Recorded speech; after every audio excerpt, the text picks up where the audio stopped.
विद्यार्थी मित्रांनो, आपण मागच्या तासिकेला प्राध्यापक अविनाश डोळे सर लिखित निर्वासित या कथेला आपण सुरुवात केलेली आहे. या कथेवर आपण 2-3 तास यावर भाष्यसुद्धा केलेलं आहे. आपण मागच्या तासिकेला आपण प्रत्यक्ष या कथेला सुद्धा सुरुवात केलेली आहे.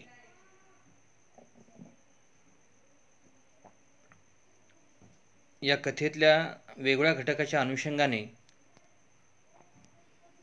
आपण चर्चाही केलेली आहे. मुलांनो, निर्वासित ही कथा ही दलित कथा आहे. कारण भारतीय स्वातंत्र्यपूर्व काळात दलित समाजाला कशा पद्धतीची वागणूक दिली जात होती त्यातला एक उत्तम नमुना आजच्या नव्या पिढीतील 21व्या शतकातील मुलांना माहीत असावा, त्याची जाणीव असावी म्हणून ही कथा अभ्यासक्रमामध्ये निश्चित करण्यात आलेली आहे. आपल्या देशामध्ये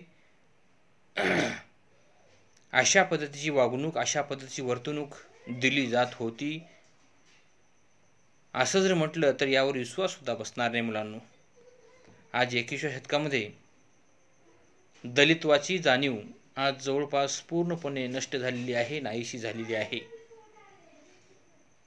परंतु हा विचार विद्यार्थ्यांना माहीत व्हावा यासाठी ही कथा अभ्यासक्रमामध्ये लावलेली आहे. आणि म्हणून मुलांनो, या कथेला आपण मागच्या तासिकेला आपण सुरुवात केलेली आहे. दलित कथा ही कशी लिहिली जाते, या कथेमध्ये कशा प्रकारचे अनुभव, कशा प्रकारचे प्रसंग असतात, याकडेही, या कथेकडे, या जाणीवेकडे महाविद्यालयात शिकणारा विद्यार्थी डोळसपणे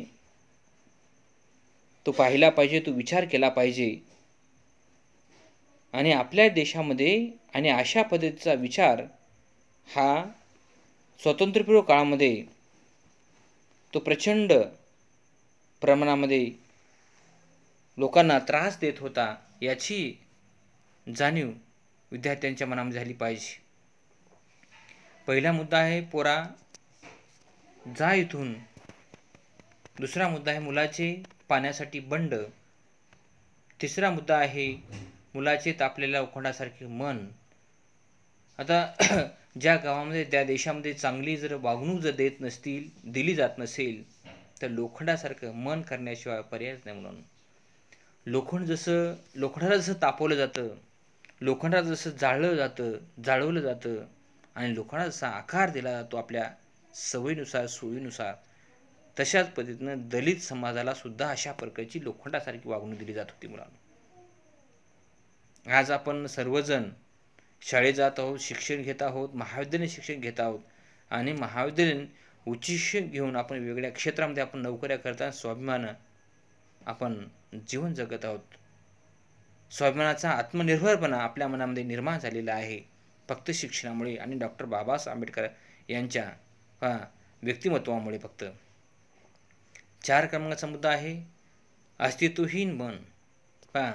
ज्या देशामध्ये एखाद्या समाजाला, एखाद्या व्यक्तीला, एखाद्या तरुणाला जर आपलंसं म्हणून जर वागवत नसेल तो देश, मग त्या तरुणाचं, त्या समाजाचं, त्या देशामध्ये मन लागणार नाही. त्याला वाटते आपण या देशातले परके आहोत की काय, आपला अशा पद्धतीची परक्यासारखी वागणूक दिली जात आहे. आपला गुलामगिरीमध्ये जीवन जगत आहोत, पारतंत्र्यामध्ये जीवन जगत आहोत. हे असं कशामुळे? एक समाज मुक्तपणे जीवन जगतो, स्वातंत्र्यामध्ये जीवन जगतो, आनंदाने जीवन जगतो. आपण म्हणजे गुलामगिरीमध्ये, पारतंत्र्यामध्ये पायाला बेड्या घालून अशा पद्धतीची खाली मुंडी घालून जीवन जगायला लागत आहे. 5 क्रमांकाचा मुद्दा आहे जातीयतेचे चटके. मुलांनो, जातीयता आता पूर्णपणे संपलेली आहे.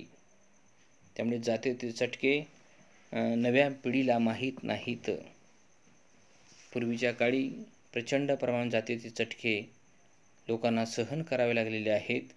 म्हणूनच ही कथा त्या काळातलं निश्चितपणे प्रतिनिधित्व करणारी कथा आहे असं म्हटलं तर हरकत नाही. 6 क्रमांकाचा मुद्दा आहे जातीय विषमतेची डोक्यात सणक. प्रचंड प्रमाणात सणक होती मुलांना. एखादा व्यक्ती वाघमारे, कांबळे, देवमारे अशा आडनावाचे व्यक्ती जर असतील, आंबेडकर, तर लोकांच्या डोक्यामध्ये एक सणक निर्माण व्हायची. हा दलित आहे, हा अस्पृश्य आहे, हा दलित्व आहे, अशा प्रकारची जाणीव त्याच्या मनामध्ये निर्माण व्हायची मुलांना. 7 क्रमांकाचा मुद्दा आहे गाव ते शहर वर्णजात वर्चस्व. अगदी गाव पातळीपासून तर शहरापर्यंत अशा पद्धतीची जातीची उतरंड होती मुलांना. हा समाज या गटामध्ये ब्राह्मण, क्षत्रिय, वैश्य, शूद्र समाज हा अस्पृश्य दलित समाजामध्ये त्याचा समावेश होत होता मुलांना. म्हणून गाव ते शहर वर्णजात वर्चस्व प्रचंड प्रमाणामध्ये होतं मुलांना, प्रचंड प्रमाणामध्ये. त्याच प्रभावाखाली सामान्य माणसाला, दलित माणसाला जीवन जगावं लागत होतं. पर्याय नव्हता मुलांना.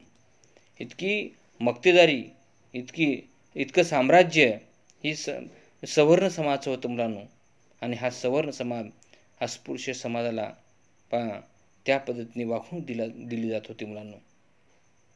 8 क्रमांकाचा गाव पातळीवर माणुसकीहीन वागणूक.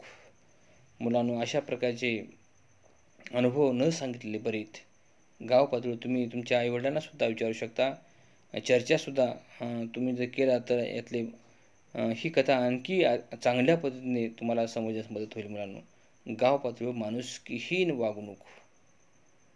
कारण जनावरांनासुद्धा, पशुपक्ष्यांनासुद्धा, हिंस्त्र प्राण्यांनासुद्धा अशा पद्धतीची वागणूक दिली जात नव्हती. अशा पद्धतीची इतकी हीन, इतकी निकृष्ट, इतकी खालच्या दर्जाची, अगदी गटारासारखी वागणूक अस्पृश्य समाजात दिली जात होती.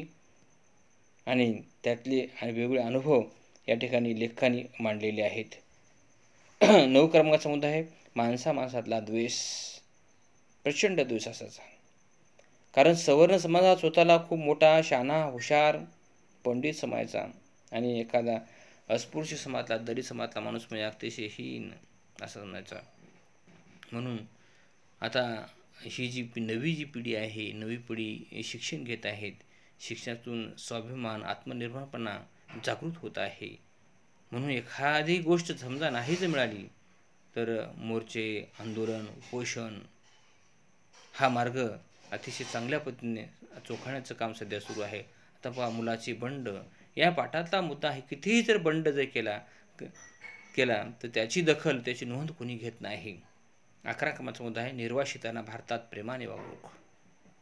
निर्वासितांना भारतात प्रेमाने वागणूक. आता आपल्या देशामध्ये चीनी लोक येतात, वास्तव्य करतात, बांगलादेशी आहेत, पाकिस्तानी आहेत, अमेरिकी आहेत, नेपाळी आहेत. लोक येतात, व्यापार करतात, व्यवहार करतात आणि आनंदाने राहतात, जगतात आणि जातातही. त्यांना कोणी त्रास देत नाही. तू बाहेरच्या देशातला आहेस.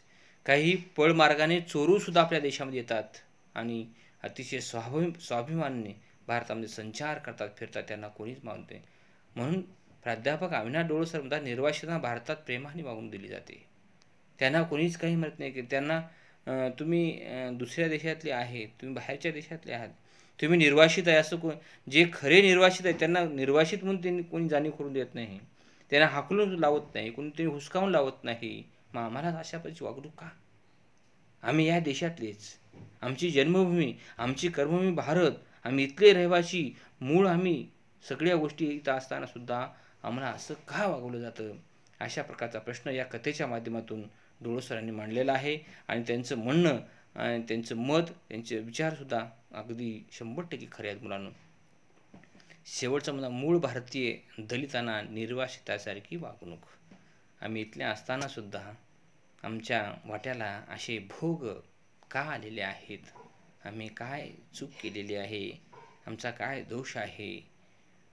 कोणता व्यक्ती कोणत्या जातीमध्ये जन्माला यावा हे त्या व्यक्तीच्या हातात नसतं मुलांना, त्या व्यक्तीच्या अजिबात हातात नसतं.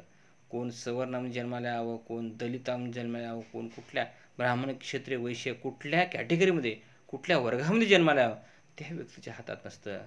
परंतु आपण काय व्हावं आणि आपल्या हातून काय परिवर्तन करावं हे आपल्या हातामध्ये असतं मुलांनो.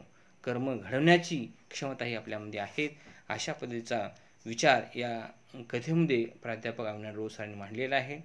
आपण या कथेच्या समारोपाकडे वळतात मुलांनो.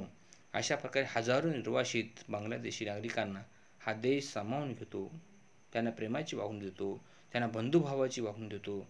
आणि परंतु आम्ही याच भूमीतले आम्ही नागरिक आहोत, आम्ही रहिवासी आहोत आणि आम्हाला मात्र वर्ण जात मानसिकतेची वाईट वागणूक दिली जाते. अशा प्रकारे दलित्वाचा विचार या कथेमध्ये प्राध्यापक अविनाश रोज सरांनी मांडलेला आहे. धन्यवाद.